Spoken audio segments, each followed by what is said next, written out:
¿Quién soy yo? Yo soy ese muchacho de ahí, ese muchacho que está aquí. Entonces, pues yo me llamo Héctor Murrieta y básicamente mi trabajo es ir por la vida diciendo que sé Deep Learning. Que quien les diga que realmente sabe, les está mintiendo. Entonces, habiendo dicho eso, este pipeline que estoy mostrando es mi perspectiva muy personal de, en general, a qué nos referimos cuando hablamos de minar datos. Entonces decimos que tenemos una fuente de datos, que sea la fuente que ustedes imaginen. Después vamos a tener algo que va a intentar buscar los datos objetivo. Después los vamos a preprocesar o a procesar de alguna forma para quitar la información que no nos interesa. Y eso lo vamos les vamos a hacer una transformación. ¿Por qué? Porque nos partimos de la idea de que esos datos, lo que está en la basecita, es información que no está estructurada, ¿ok? ¿A qué me refiero con información que no está estructurada? Tenemos cosas que están en una base de datos o en un Excel o algo por el estilo. Esa información está estructurada porque sabemos el orden y cuándo se hicieron las cosas.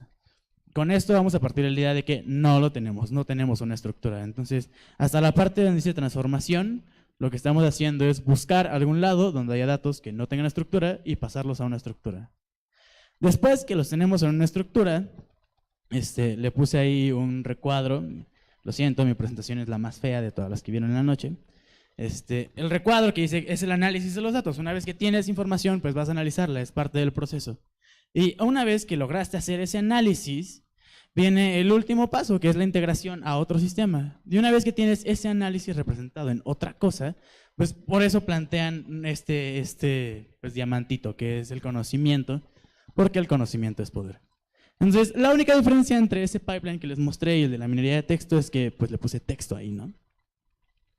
Eso tiene muchas implicaciones porque de todas las formas que pueden imaginar datos que no tengan estructura, la más desestructurada que yo puedo imaginar pues es en definitiva el texto per se. Entonces, voy a dividir esta charla en dos partes. Una es la creación de productos y otra cosa es entender cosas cuando tienes grandes cantidades de texto. ¿Y por qué lo dividí así? La creación de productos es lo que vemos todos los días con computación, todos los días con inteligencia artificial, que es algo que está perfecto. Pero quiero hablar más sobre el otro tema porque creo que también es interesante ver que algo que nos permite hacer la minería de texto y que nos permite hacer la inteligencia artificial es que dado una gran cantidad de texto, podemos intentar analizar lo que está pasando ahí. Y esa es una habilidad humana que no hay otra forma, al menos que yo sepa, que la pueda replicar, ¿no?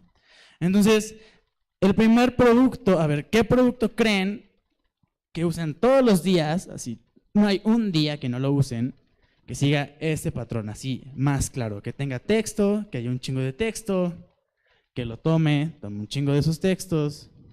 Ya que tiene esos textos, los preprocesa, les hace algo ahí y los deja así listos en un producto. Así uno que empieza con la letra B de burro. Uno que empieza con la letra B de burro. B de burro, que lo usan diario. Empieza con la letra B de burro, de ahí sigue buscador de Google. ¿No creen que es el ejemplo más claro? Google, ¿qué es lo que bebe? Un chingo de datos indexados, que por definición no tienen orden, porque no hay un sitio, bueno, idealmente, no debería haber un sitio que sea igual a otro, al menos no en texto, no en contenido, porque sería absurdo tener una red de datos iguales. Entonces Google lo que hace es que dice, güey, o sea, a ver, aquí está Google. Entonces Google lo que hace es que dice, güey, dame una entrada que sea texto y te voy a dar los artículos más parecidos a esa entrada que me estás dando. Puta, es una chulada, para mí esto es magia negra. Y pareciera que esa técnica de dame un texto y te voy a regresar muchos textos parecidos a ese y te los voy a dar ordenados en lo que yo creo que tiene más que ver con tu texto, es a lo que Google domina y hace a la perfección, ¿no? O sea, alce la mano quien realmente dice, no, güey, Google lo hace mal. No, pues obviamente nadie va a alzar la mano, todos sabemos que Google lo hace a la perfección. Pero a ver, ¿qué cosas dirían que Google no puede responder? Cosas serias, obviamente, memes no, cosas serias. Sí, yo entiendo, es difícil responder a esa pregunta. No es tan fácil pensar en algo que sea objetivo, que tenga muchos usuarios, que tenga mucho texto y que Google no pueda responder tan fácilmente. No está tan cantada la pregunta. Pero la realidad es que es algo que sí vemos en muchos otros lados. Les puse el ejemplo de Facebook porque ¿no les ha pasado que buscan así en el buscador de Facebook, buscan el nombre de algún amigo o cualquier cosa en el buscador de Facebook, en la barrita que está arriba, y primero les salen sus amigos, pero después les salen noticias de Facebook que tienen que ver con lo que están escribiendo, ¿no? Entonces, de cierta forma, es otra aplicación de lo mismo. Y bueno, también puse Twitter, porque Twitter lo que sabe hacer muy bien es posicionar ideas. Entonces, cuando posiciona hashtags o cuando posiciona los trending topics, es también un ejemplo de ese tipo de sistemas que tienen grandes cantidades de información de un lado, que no están estructuradas, que son texto, y por otro lado nos va a presentar un producto a nosotros como usuario que nos lo va a dar ordenado. Y bueno, también puse Springer y la IEEE, que solo por puro morbo, ¿cuántos de aquí hacen investigación? Perfecto, 2. Bueno, entonces hay muchas técnicas comunes para hacer eso porque no hay realmente una solución. Creemos que Google tiene una de las mejores y en parte puede ser algo cierto, pero pues no lo sé, la verdad no sé muy bien cómo está el core. Entonces, la más fácil, lo que más rápido puedo imaginar es esto que se llama keywords. Keywords es las palabras clave. Entonces yo voy a tener una gran base de datos que va a tener texto, muchos datos desordenados, y ustedes van a teclear datos, así como de en este caso, en este ejemplo que puse, Asian food, comida asiática cerca de mí. Entonces regresa cosas de Asia, comida, cerca y yo, ¿no? Sin embargo, bueno, este ejemplo está muy bello. Imagínense que yo escribo en Google algo así como mi perro. Es muy difícil que realmente los pueda regresar. Aparte, algo que hace Google es que regresa los documentos ordenados de lo que Google cree que se acerca más a tu entrada. Y esto no lo puede hacer. O sea, no porque un documento que yo tengo tiene las palabras que tú me estás diciendo, yo puedo realmente decir que ese es el más cercano. Podría decir, bueno, esas palabras, pues, en ese texto aparecen muchas veces, entonces, entre más aparezcan en el texto, pues más se lo voy a dar, ¿no? Bueno, ¿qué pasa si pues yo busco una palabra como, no sé, esta? Y la primera página que me regresa es esta silla, ¿no? Imagínense que yo pongo esta silla en Google y me regresa una página de albures, ¿no? Porque pues esta aparece mucho en los albures igual que aquí. Pero bueno, entonces, ¿ya vieron por qué en una página de albures aparecería tanto? Pero bueno, entonces ese score pues sería algo difícil de medir con esa técnica. Entonces llegó otra perspectiva y dijo, oye, ¿sabes qué? La neta, si queremos hacer score, tenemos que usar algo que sea más robusto. Y llegaron los que empezaron a hacer vectorización. Vectorización básicamente lo que te dice es, dame tu texto, te lo voy a pasar a un vectorcito y todos los otros textos los voy a tener como otro vectorcito. Entonces, de esa forma, pues ya puedo decir cuáles están más cerca de otros. Entonces, aquí estoy poniendo una técnica muy común de vectorización que se dice que la usó Google por mucho tiempo, que se llama BM25. Y básicamente este score, lo único... miren, es muy fácil de saberlo, es muy fácil de leer el BM25, es muy fácil de leerlo. Todo lo que dice D en mayúscula es documento. Todo lo que dice Q es de query, y query se asocia a la búsqueda. Entonces puede ser otro texto, un texto más chiquito. Entonces lo que te dice el score de este documento con ese texto es, y es esa función, la que tiene el IDF y la sumatoria y bla, bla, bla. Eso fue la base para tener otra idea, un paradigma completamente distinto a lo que fue increíble en su momento. Que fue decir, bueno, ya puedo decir y darte algo que sea veraz, que te pueda decir, esto es lo que está más cerca de esto y esta es la función que lo está midiendo. Y dio muy, muy, muy buenos resultados. Y este paradigma es el que hemos estado usando más, que bueno, primero usamos B25, luego de repente llegó Deep Learning y dijimos, vamos a empezar a usar Deep Learning, vamos a empezar a usar autoencoders, vamos a empezar a hacer más cosas. ¿Por qué? Porque en esencia Deep Learning nos va a dar vectores, en esencia es lo que va a hacer. Entonces eso nos va a ayudar a posicionar cosas y es muy útil, muy útil. Entonces, veamos, es una forma, tenemos a los keywords, ¿no? Y de la otra tenemos la vectorización. Keywords, lo que nos va a dar de ventaja, que es una ventaja muy fuerte, es que vamos a poder saber exactamente qué es lo que se quiere buscar en cada documento. Y en vectores, como suponemos que cada palabra es un vector, ¿pueden pensar en cuántas palabras conocen? Un chingo, ¿no? Entonces son vectores de dimensiones enormes. Entonces la vectorización es muy padre, pero nos deja muy poca forma de decir, oye, quiero controlarlo más. Entonces estamos perdiendo. Es una estrella floja entre un hype de decir, oye, ¿sabes qué? Esto me está dando muy buenos resultados, y otra perspectiva que es, esto me está dando muy buen control. Y realmente decidir por cuál irse no es una decisión tan simple. Entonces, de repente llegaron otro tipo de personas que dijeron, hay tareas comunes en procesamiento del lenguaje natural. Está Name Identity. Name Identity Recognition es una tarea súper común en procesamiento del lenguaje natural. Hay quien dice que está resuelto desde hace muchos años. Yo tengo mis dudas, pero sí dicen que está resuelto desde hace muchos años. Que básicamente te voy a dar una oración y va a haber partes de esa oración que van a ser palabras, y esas palabras van a decirnos lo importante de ese texto, y esas palabras van a representar una entidad, un qué. Por ejemplo, la persona es Tim Cook, la organización pues es Apple y es Flint Center. Cupertino es una localización. Entonces asociamos palabras, una palabra que esté en el documento, a otra palabra que es el nombre de la entidad.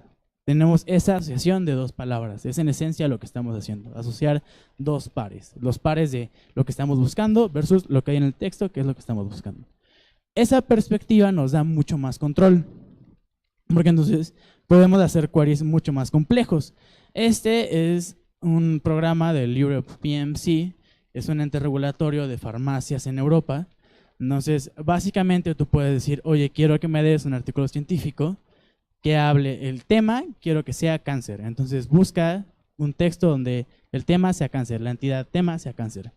Y el método sea, bueno, yo no sé de medicina, pero supongamos que hay un método que se llama el método de Héctor Murrieta. Y busca de todos los documentos que hay en esa biblioteca de artículos, los documentos que tengan la entidad problema, que sea cáncer, y el método que sea Héctor Murrieta. Y eso te da mucho más control. No tienes el problema de que si lo haces por keywords, puede ser que tal vez cáncer no sea un problema, simplemente sea trabajo relacionado y aún así te lo dé porque viene en el paper. Entonces, eso da mucho más control. Y eso que les estoy mostrando es un problema muy común en todo lo que tiene que ver con inteligencia artificial. Cuando empezamos a decir, bueno, ¿sabes qué? Voy a perder control por ganar optimización, ¿no? O por ganar eficiencia. El ejemplo más claro de eso es el ejemplo que dijeron de DeepMind. Nadie sabe exactamente, nadie puede dar la razón específica de por qué DeepMind funciona tan bien, el creador, del que hace las imágenes tan bonitas de DeepMind. Una razón precisa que digan, está funcionando por esto, no hay realmente alguien que lo pueda decir, pero sabemos que funciona. Y hay otras cosas que podemos decir exactamente cómo lo estamos haciendo, pero no funcionan tan bien. Entonces, bueno, en resumen, la parte 1 de la charla, que es la que me gusta, pero no me gusta tanto, es esto, ¿no? O sea, si quieres crear un producto basado en minería de textos, lo que tú tienes que tomar en cuenta es que va a haber un flujo de datos que va a ser grande, o no necesariamente tan grande. Va a ser un flujo de datos que siempre va a estar ahí, y de ese flujo de datos de ese flujo de datos que es texto, vas a tomar la información que te interesa. Otro ejemplo, que de hecho es el único en el que he trabajado de minería de textos como tal, es, si recuerdan el sismo del 19 de septiembre, ¿no? Bueno, había muchas plataformas para poder subir qué es lo que se necesitaba cerca de tu zona, ¿no? Bueno, el problema de esas plataformas es que si tú querías ser un usuario y querías reportar qué es lo que faltaba en tu zona, en esa plataforma, debías descargar la aplicación o hablarle a un chatbot o sea lo que sea. Pero había otro lugar donde había datos que la gente ya estaba usando, donde estaban dando ese mismo número de información, ese mismo tipo de información, que era Twitter. En Twitter la gente ponía, estoy en tal lado, necesito tal, ¿no? Y ponían una localización, porque los tweets llevan localización. Entonces, de ese gran flujo de datos, lo que hicimos fue, bueno, ¿sabes qué? Vamos a primero hacer un cluster, porque son muchos datos. No podemos no podemos clasificar todo, no podemos hacerle NMD a todos, porque nos estaríamos detenidos del mundo. Vamos a hacer un clúster basado en términos. ¿A qué me refiero con un clúster? Un clúster es ahorita voy a hablar qué es, pero no se preocupen. Un clúster es básicamente agrupar cosas, ¿no? Un agrupamiento y lo voy a hacer más chiquito. Resultó que había un clúster mucho más pequeño que el flujo de todos los tweets, porque el flujo de todos los tweets es enorme. Ese clúster mucho más chiquito, resulta que había uno que creíamos que sí hablaba del sismo. Entonces a esos tweets que sí hablan del sismo, les extraíamos las entidades que podían ser pues pañales, sábanas, comida, sea lo que fuera que se necesitara. Y como tenían una localización, podíamos de cierta forma mapear de dónde venían los alimentos, y bueno, de dónde venían los tweets y qué necesidades estaban pidiendo. Entonces ese es un ejemplo del tipo de productos que se puede hacer. Y bueno, la parte 2 es, vamos a empezar a usar minería de textos para hacer algo que se llama análisis del discurso. Cuando hablamos de un discurso, estamos hablando de algo que se hace con lengua. Corrigen los lingüistas, pueden corregir, parar en el tiempo que digan una tontería. Estamos hablando de oraciones que pueden ser escritas o pueden ser orales, que tienen un objetivo que es el objetivo del discurso. Entonces, el discurso puede tener múltiples objetivos. Puede ser, por ejemplo, vamos a analizar el discurso que dijo Díaz Ordaz después de la matanza del 68, ¿no? El discurso, el objetivo principal, pues sí era hablar del tema, pero que en ese discurso, cuáles eran los otros temas que estaban presentes en ese discurso, pero no es tan fácil de saber. Eso es una habilidad humana muy distinta a crear productos. ¿Y por qué es muy distinta? Porque sí es necesario crear productos y sí es necesario enfocar nuestros esfuerzos en eso, y sí es cierto que hay inteligencia artificial y que se puede aplicar a eso, es muy cierto. Pero hay un problema, que es que mucha gente cree que las ciencias computacionales no son realmente una ciencia, y hay quien cree que la inteligencia artificial no es realmente una ciencia. Entonces hay quien dice, bueno, para que tú realmente digas que lo que haces es ciencia, lo que tú haces debe responder a una pregunta filosófica, y esa pregunta filosófica es ¿cuál es el objeto de estudio?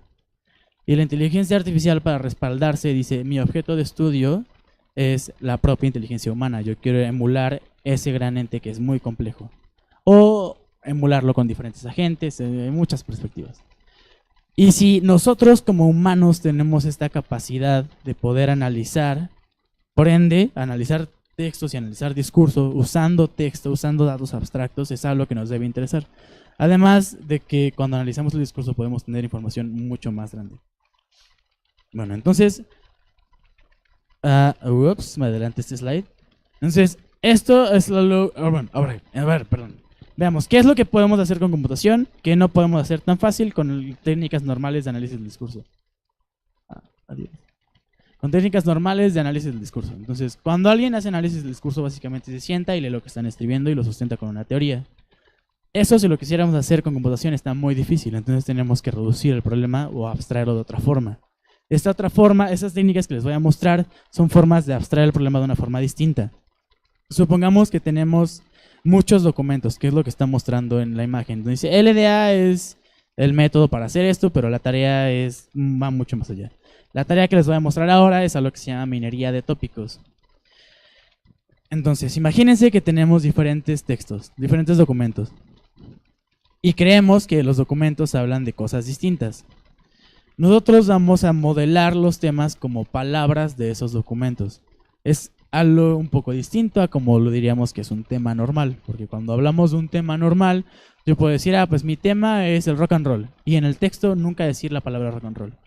Bueno, cuando lo hacemos con procesamiento del lenguaje natural, el tema debe estar incluido en el texto. Es algo que no hemos logrado hacer con computación aún. Es un problema que está abierto. ¿Cómo puedes saber que un documento habla de un tema si el tema no viene en el documento? Es algo que no hemos podido hacer con computación. Entonces, básicamente tú dices, perfecto, tengo esa serie de documentos y quiero extraer los tópicos. Eso es algo que lo pueden implementar muy fácil con una biblioteca que se llama GenSim. Por dentro hacen cosas bien complejas. Esas son las tareas que la verdad, si les soy sincero, yo no entiendo muy bien cómo funcionan, aún no entiendo bien realmente cómo funcionan las variables latentes para poder hacer optimización. No lo sé realmente, pero la gente que usa bibliotecas ya lo hace. Y bueno, entonces este modelo lo que hace es, voy a tomar un chingo de documentos y te voy a dar las palabras ordenadas en diferentes bloques que creo yo que representan diferentes temas. Hay otra técnica que es también más chida, que se llama el análisis de tópicos o la minería de tópicos por análisis por autor tópico. Entonces, imagínense que yo tengo mis tweets que pueden ser por usuario y yo extraigo los temas de ese usuario por tweet. Ese tipo de análisis cuando Trump estaba participando en la campaña, hubo muchos sitios web donde decían así como de, oye, ¿cuáles son los temas de los que está hablando Trump en cada tweet, en cada momento? Y lo que hacían era que bajaban los tweets tanto de Trump como de Hillary como del otro güey que nadie se acuerda. Y lo que hacían eran cuáles eran los temas centrales por cada persona. Lo que es bien interesante es que si lo intentáramos hacer en México, en las campañas, obtendríamos resultados bien distintos, porque a diferencia de los temas que se tocaban en las campañas electorales de Estados Unidos, pues básicamente aquí pues ha sido una batalla de a ver quién tira mierda más duro, ¿no? Entonces sí dan estudios distintos. De ahí el otro muy clave cuando se hace minería de texto es la clusterización. Cuando nosotros bajamos temas, lo que decimos es, de todas estas palabras que vienen en los documentos, vas a agrupar las palabras, suponiendo que cada grupo de palabras es de un tema distinto. Entonces, si tu autor, ¿qué palabras de este bloque tienes más? O tu autor, ¿cómo vamos a separar tus palabras? Y se vuelve un tema bien interesante. Tan interesante que te dormiste, amigo. Pero bueno, entonces cuando hablamos de minería de textos es algo bien distinto, porque lo que queremos hacer es agrupar los textos completos. Y eso nos da un análisis bien distinto, porque entonces podemos analizar en libros, en un libro entero o en diferentes libros. Supongamos que tenemos todos los libros escritos, y bueno, los que escribió Nietzsche en su momento. Y por cada capítulo vamos a hacer una clusterización. Les sorprendería saber que sí están bien definidas cuando se hace ese estudio sobre Nietzsche. Sí está bien definido el Nietzsche de que cuando estaba empezando a escribir, el Nietzsche cuando ya tenía su teoría bien hecha y el Nietzsche del final que ya estaba diciendo cosas bien abstractas que nadie hasta ahora ha entendido. Y a mí en general eso me interesa muchísimo. Y el otro, bueno, es el análisis de sentimientos, que puede ser desde algo muy simple como lo que están plasmando aquí, a cuando ya realmente alguien se sienta y dice, vamos a minar realmente lo que pasa con los sentimientos. Y es porque cuando se hace análisis de sentimientos, aunque pareciera que es una tarea muy simple, porque la tarea es simplemente decir si el texto es feliz, es neutral o es positivo, ¿no? Imagínense que yo lo que hago, y eso es algo que está probado y que hay un artículo académico sobre eso, que presentó la UNAM. El artículo básicamente lo que decía era un estudio sobre análisis de sentimientos en español. Y el artículo lo que decía era, bueno, yo tengo 100 oraciones y se los voy a dar a etiquetadores. Entonces, esas oraciones, vamos a ver cómo las etiquetan, los etiquetadores que dicen qué textos son positivos y qué textos son negativos. Y les daban oraciones como tal, oraciones solas. Y se dieron cuenta después de hacer eso, que menos del 30% de esas oraciones eran, digamos que habían sido etiquetadas de la misma forma por todos los etiquetadores. Eso significa que menos del 30% de las veces los etiquetadores estaban de acuerdo sobre si el texto que les estaban dando era de sentimiento positivo, negativo o neutral. La cosa cambió cuando dijeron vamos a darles el contexto de la oración. Entonces vamos a decirles cuáles son las oraciones pasadas a las que está viendo. Cuando empezaron a hacer eso y empezaron a hacer el contexto más abierto, digamos que el número de oraciones que respondían todos iguales aumentó como de menos de un 30 a un 80. Que un 80, cada cuánto los humanos nos ponemos de acuerdo un 80% de las veces, es bien difícil, bien difícil. Entonces, el punto aquí es que estas herramientas nos van a dar un nuevo tipo de aplicaciones. ¿Qué nuevo tipo de aplicaciones podemos encontrar cuando analizamos el discurso de las personas? Y nos llevan a un tipo de conocimiento distinto. Uno es el manejamiento, hay lo que se llama knowledge management, que es muy común en las empresas, que es básicamente cuál es la posición en el mercado de tu marca y qué es lo que dicen las personas de tu marca. Y son el tipo de cosas que si quisiéramos hacerlo bien necesitaríamos un buen de humanos leyendo todos los tweets que dicen todas las personas, ¿no?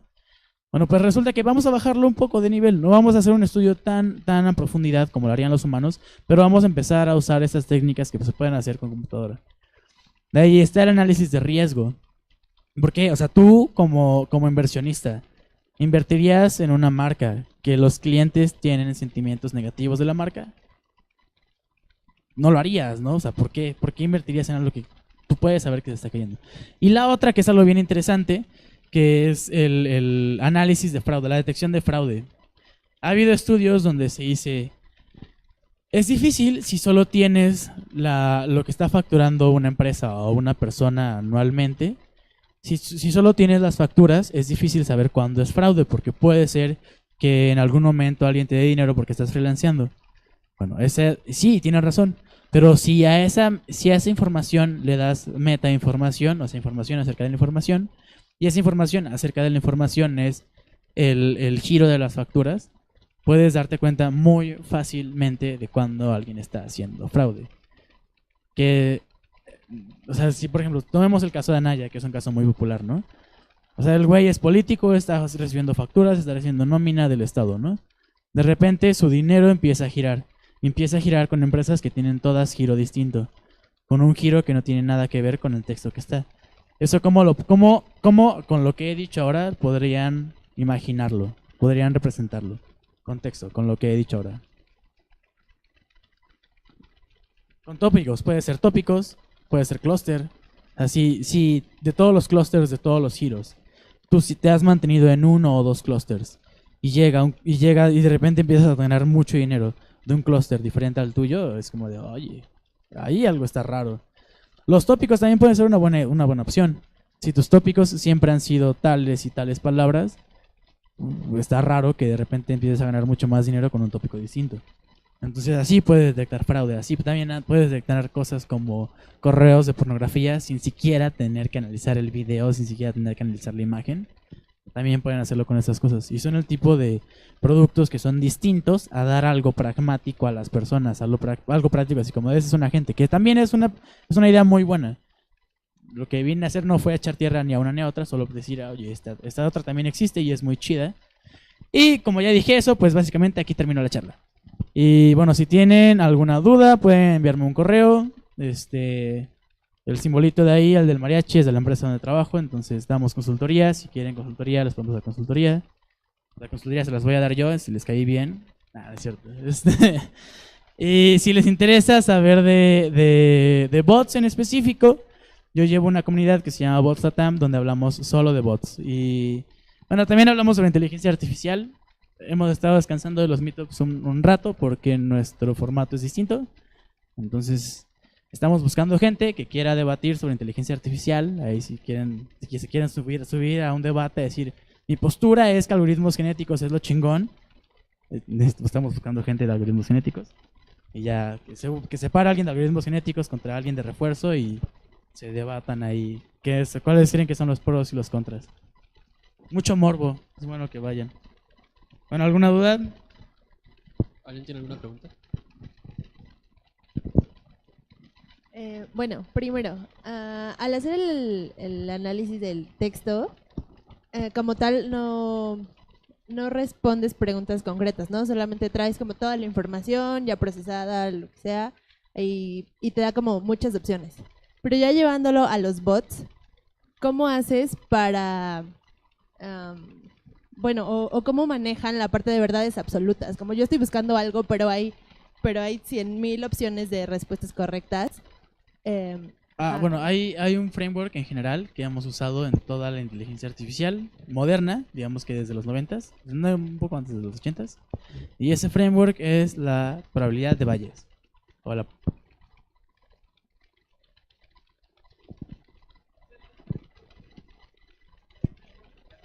Es decir, bueno, ¿cuál es la probabilidad de que este hecho pase dado este otro hecho? Y lo modelas de la forma en la que se te ocurra. Hay mil y un formas de hacerlo, desde algo muy simple como contar hasta algo muy complejo como usar una red neuronal. Entonces, ese es, digamos que, decir que hay verdades absolutas es algo de lo que muy poca gente en inteligencia artificial se avienta a decir. Porque también creemos que cuando alguien te dice la verdad absoluta es demasiado bueno para creerlo. Entonces, sí es... Realmente si estás pensando en un chatbot, entonces te voy a presentar esta diapositiva de nuevo.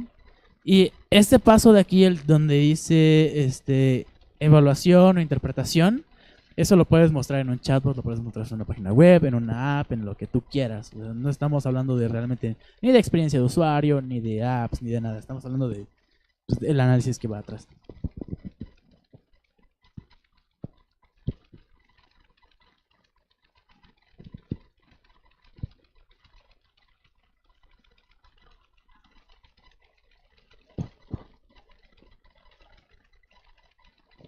Ah, mira, hay un tema bien interesante, bien interesante que se ha puesto sobre la mesa muchas veces. Y hay un güey bien cabrón que se llama Andrew Ng, que tiene un curso en Coursera que se llama, no sé cómo se llama, porque solo he visto el curso 3. Y en la semana 3 él pone sobre la mesa un tema bien interesante que es algo que no he visto en ningún otro curso en línea y creo que es algo que como desarrolladores de inteligencia artificial debemos tener en mente bien fuerte. Y él empieza a hacer algo, él toca un tema que se llama eficiencia humano contra computadora y humano contra humano, que es justo ese tema, ¿no? Tú tienes conocimiento que no sabes si la computadora lo está haciendo bien o lo está haciendo mal. Entonces, bueno, muéstraselo a los humanos y a las computadoras. Para ver si tú tienes un humano, por ejemplo, Héctor, ¿no? Yo digo, este poste es gris. Y el algoritmo está diciendo que el poste es azul. Entonces, a huevo el algoritmo se está equivocando. Pero para saber si la tarea realmente, si la verdad que yo estoy diciendo de que el poste es gris, si yo realmente tengo la razón, entonces no solo vas a comparar el humano contra la máquina, dándole a mi humano la verdad absoluta, sino que nos vamos a comparar también entre humanos, en ver si entre diferentes humanos concordamos. Eso es algo que se debe tomar en cuenta también cuando estás tomando temas así como complejos o difusos. Es bueno tomar en cuenta la eficiencia de tu algoritmo, pero también la eficiencia entre los propios humanos, porque te va a dar un buen umbral para decir, bueno, esto sí, mi algoritmo está acertando un 60% de las veces, pero los humanos acertan un 65%, entonces realmente no es tan malo.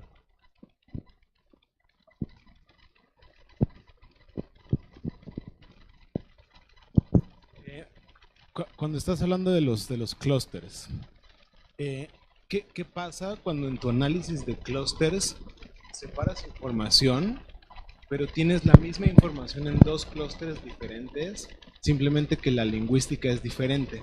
Es decir, la información viene del norte y dice huerco, y la información del sur dice bomba.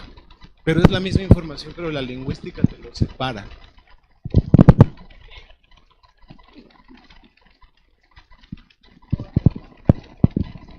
No vas a tomar solo la palabra. Tú, idealmente, esas diferencias de las palabras, idealmente van a estar en contextos o acompañadas de otras palabras, que no solo son esas, sino que son las que las rodean, que sí van a tener concordancia. Entonces, aunque huerco y puerco son términos que vas a ver muy poco en ese clúster de documentos, vas a tener otras palabras que van a estar en ese mismo clúster, que van a estar rodeando a huerco y a puerco. Entonces, idealmente eso va a pasar. Pero si no, pues falla. O sea, tampoco está mal decir que la inteligencia artificial falla. Puede ser que falle. Tenemos una pregunta del streaming de Emilio Sánchez. Dice que ¿cuál es la ventaja entre usar keywords o vectores y dónde recomiendas usarlos? Bueno, las ventajas de los keywords es que tienes mucho más control, es mucho más escalable, es mucho más... Bueno, no escalable, no, es mucho más fácil de usarlo. Mucho más fácil, o sea, no tienes que saber gran cosa, haces una regex si lo tienes. Vectores está muy chido, pero necesitas mucha mayor cantidad de información para que realmente empieces a ver muy buenos resultados. Entonces, yo lo que diría es, vamos a ver el problema. Supongamos que es un problema que se puede resolver con ambas, como el que presenté, ¿no? Que es regresar información. Después vamos a analizar cuáles son nuestros recursos en términos de datos y también va a sonar feo, pero también en términos de qué tanto sé yo, ¿no?